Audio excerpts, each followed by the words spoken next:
नमस्कार बच्चों, स्वागत है आपका आपके अपनी YouTube channel fit for exam में। आप सब बहुत अच्छे से पढ़ाई कर रहे हैं। क्लास 9 की क्लासेस स्टार्ट हो चुकी हैं और जैसा कि मैं आपको बता दूं कि केमिस्ट्री में हम लोग फर्स्ट चैप्टर कंप्लीट कर चुके थे और वो था मैटर्स इन आवर सराउंडिंग। और अपने वादे के अनुसार मैं आज फिर आपके सामने आया हूँ। मैं डिस्कस करने आया हूँ कि हम लोग फिजिक्स स्टार्ट करने जा रहे हैं क्लास 9 की, और उसमें फर्स्ट चैप्टर देखेंगे जो कि आपका है मोशन। हम लोग आज मोशन चैप्टर देखेंगे और इसमें पूरा मैं डिफाइन करूँगा कि हमको पढ़ना क्या क्या है, ठीक है। और आप सभी को मैं बता दूं कि ये जो मोशन चैप्टर है बहुत ही अच्छा चैप्टर है, बहुत ही इंटरेस्टिंग चैप्टर है। इससे पहले आप क्या करते थे, 8th क्लास तक आप एक साइंस सब्जेक्ट पढ़ते थे जिसमें आपको सब पूरा कंपाइल करके पढ़ाया जाता था। लेकिन अब हम जो लोग क्लास 9th में आए हैं वो पढ़ेंगे अब साइंस कैटेगराइज करके, फिजिक्स, केमिस्ट्री एंड बायोलॉजी। ये 3 सब्जेक्ट में डिवाइड हो चुका है आपका साइंस का पोर्शन। तो ये जो है चैप्टर फिजिक्स का फर्स्ट चैप्टर है और मैंने आपको बोला था कि हम लोग फिजिक्स भी आपके लिए लाएंगे। आप जिनको भी फिजिक्स में प्रॉब्लम हो रही हो वो आप क्लास 9 और क्लास 10th के जो भी बच्चे हैं अच्छे से आप यहाँ से मतलब फिट फॉर एग्जाम की वीडियोस से अच्छा कर सकते हैं अगर आप लोग बहुत ही ध्यानपूर्वक इसको ध्यान दें, ठीक है। तो ये मोशन चैप्टर है। सबसे पहले हम 1 बाय 1 इसमें डिफाइन करता हूँ मैं सिलेबस को कि हमको पढ़ना क्या है, क्योंकि कोई भी आप परीक्षा देते हैं, कोई भी आप सब्जेक्ट की प्रिपरेशन करते हैं, उससे पहले योजना बनाना जरूरी है।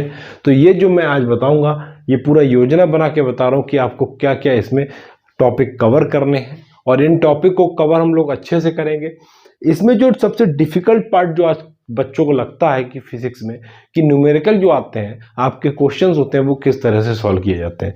तो जिनका मैथमेटिक्स का पोर्शन बहुत ही मतलब वीक होता है, कैलकुलेशन अच्छी नहीं होती है, कैलकुलेशन में मिस्टेक करते हैं, उनके लिए थोड़ा डिफिकल्ट सब्जेक्ट हो जाता है। लेकिन ये डिफिकल्ट सब्जेक्ट नहीं होने वाला है, मैं आपको बहुत अच्छे से पढ़ाऊंगा। क्वेश्चन भी जो न्यूमेरिकल्स क्वेश्चन होंगे वो बहुत ही अच्छे से सॉल्व कराऊंगा और किस तरह से क्वेश्चंस को सॉल्व करते हैं ये भी मैं आपको इस चैप्टर में बताऊंगा। तो 1 बाय 1 हम एक एक टॉपिक कवर करेंगे, लेकिन उससे पहले मैं आपको सारे टॉपिक्स क्लियर करके बता दूं कि हम लोग इस चैप्टर में पढ़ने क्या क्या वाले हैं, ठीक है। तो फर्स्ट जो हम लोग टॉपिक इसमें पढ़ेंगे कि आखिर मोशन में हम लोग क्या पढ़ रहे हैं। पहला टॉपिक, तो सबसे पहला जो टॉपिक है state of rest and motion. State of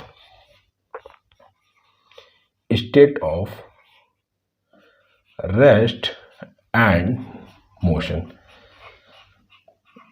आप सभी को पता है कि केमिस्ट्री का जो फर्स्ट चैप्टर हम लोगों ने पढ़ा मैटर्स इन आवर सराउंडिंग।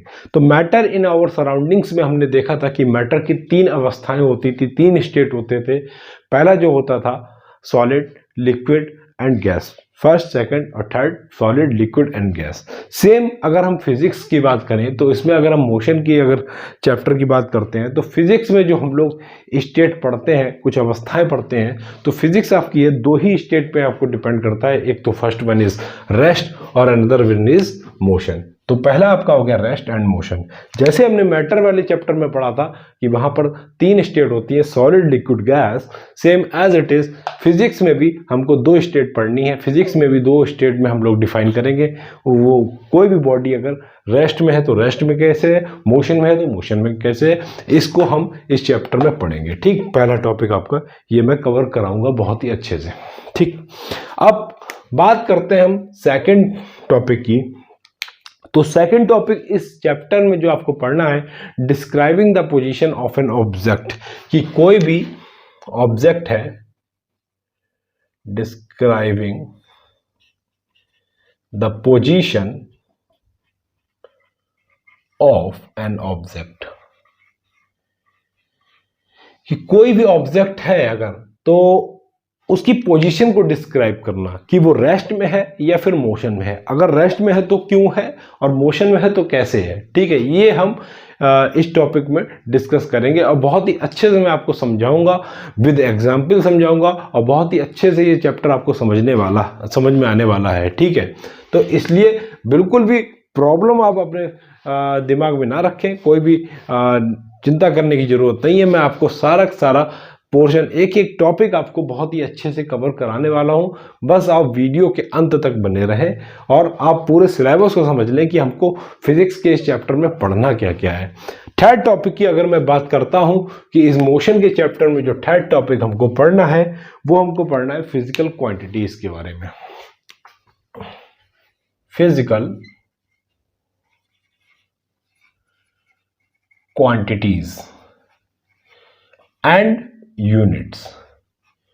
देखिए, बात अगर हम फिजिकल क्वांटिटी की करते हैं तो इसमें फिजिकल क्वांटिटी जो होती है आप सभी को पता है कि स्केलर क्वांटिटी और वेक्टर क्वांटिटीज के बारे में हम पढ़ते हैं। First one is scalar quantity.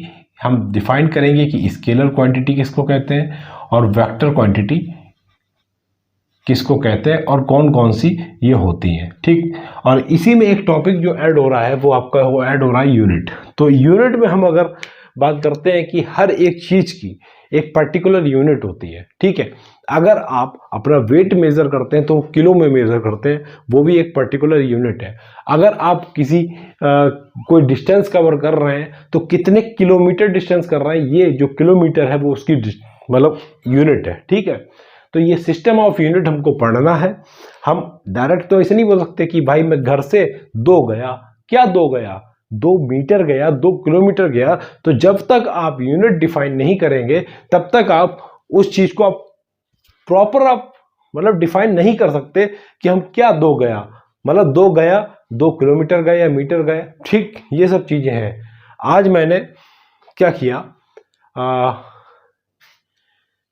2 खाई, क्या खाई, रोटी खाई, ठीक है।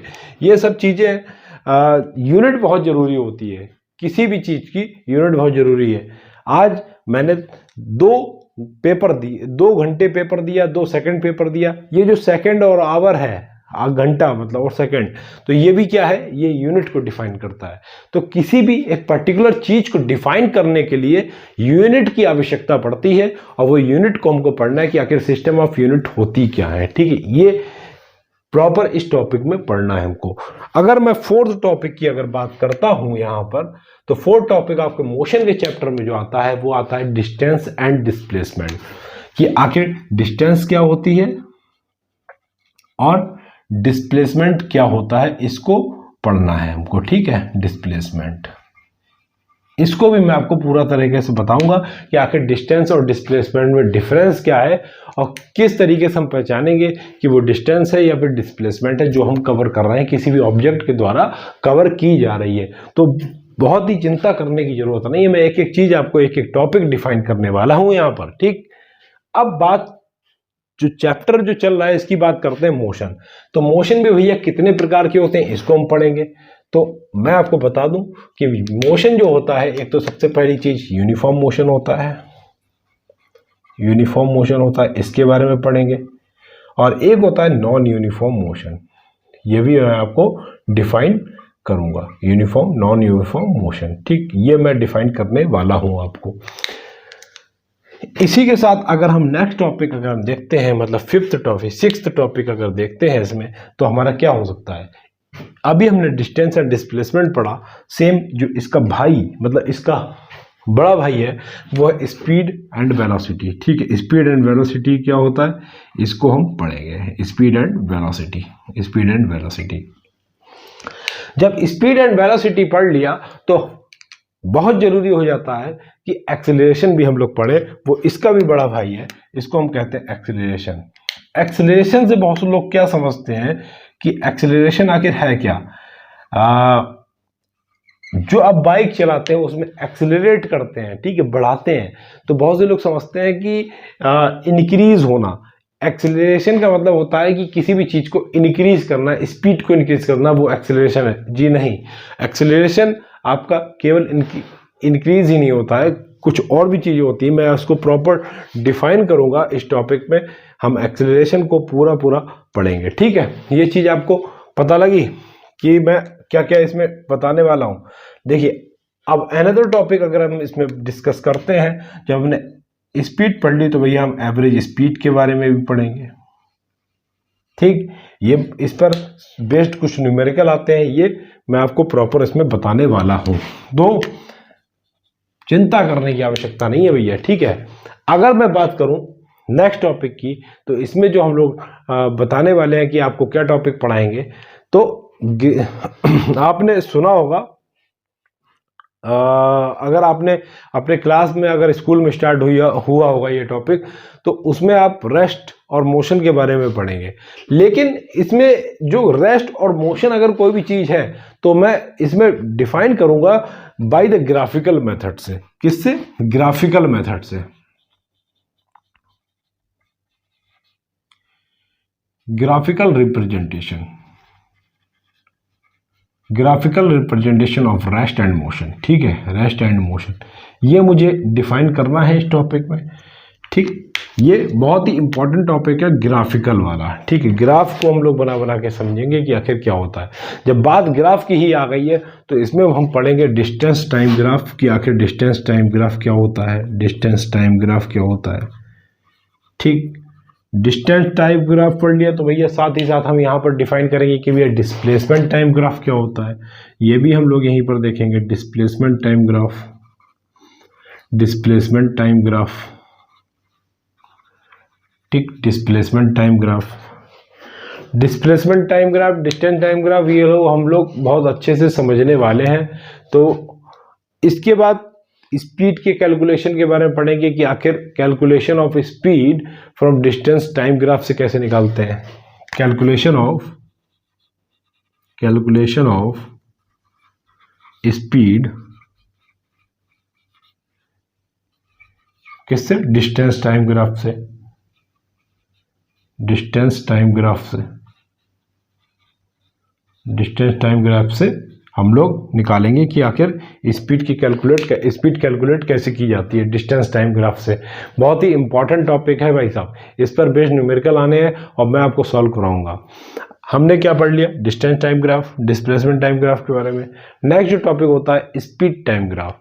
स्पीड टाइम ग्राफ किसी भी बॉडी की क्या हो सकती है, ये हमको